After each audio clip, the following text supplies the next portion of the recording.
The International Trade Secretary has revealed she and her team are currently working round the clock to finalize the agreement, which she described as a win-win for both countries, as well as an important step towards accessing the Comprehensive and Progressive Agreement for Trans-Pacific Partnership, CPTPP. As well as chocolate and gin, buses and clothes are among a list of British products on which tariffs of up to 10% could be dumped in a move that would encourage Kiwis to buy British.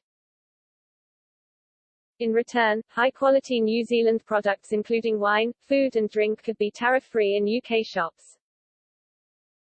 Total trade in goods and services between the UK and New Zealand was worth £2.3 billion last year, with the figure likely to increase as a result of a wide-ranging trade deal between Wellington and London. Ms Truss, Tory MP for South West Norfolk, said, "We are working round the clock to get this deal done in the coming weeks.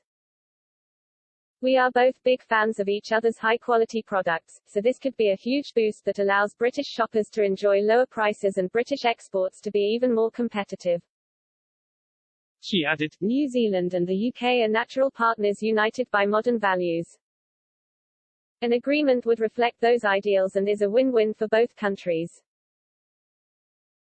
Referring to the trade agreement between Australia, Brunei, Canada, Chile, Japan, Malaysia, Mexico, New Zealand, Peru, Singapore, and Vietnam, Ms Truss said, "It would also be an important step towards our accession to CPTPP, helping the UK gain access to 11 of the world's biggest and fastest-growing economies across the Pacific region and opening doors to dynamic markets across the world."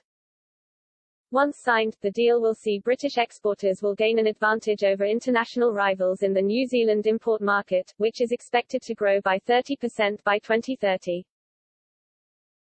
Currently iconic British products such as Beefeater gin and Beaver soft drinks currently face a tariff of 5% when entering New Zealand, as do products from chocolate to cheese and crisps. The UK's fashion industry sold £30 million worth of clothes to New Zealand last year, and businesses such as Tea Time Clothing could now benefit when tariffs of 10% on clothing are lifted. Cars are the UK's biggest export to New Zealand, with £133 million worth sold last year, and buses, motorhomes and caravans are in line to also see tariffs up to 10% removed entirely. Dominic Gowdy, head of international trade, at the Food and Drink Federation, said, "We hope to see the UK conclude an ambitious trade deal with New Zealand which removes tariffs facing UK exports of quality manufactured food and drink.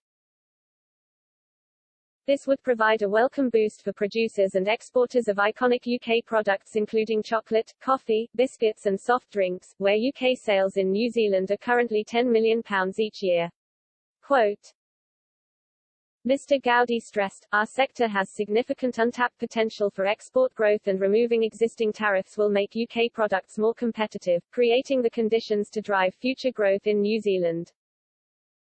Given their relative geographical proximity, having deals in place with both New Zealand and Australia that deliver similarly ambitious outcomes will be welcome news for UK producers seeking to expand sales around the world, as many will look to supply to both markets. Louise Ryan, managing director, the gin hub Pernod Ricard, said, "A UK-New Zealand FTA is great news for gin produced in the UK.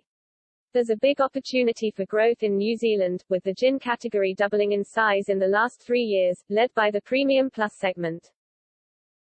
Cutting the gin tariff to zero will enable us to put more investment behind our iconic British brands, such as our blockbuster Beefeater London Dry Gin, which is accelerating growth with the launch of new flavours, Beefeater Pink Strawberry and Beefeater Blood Orange."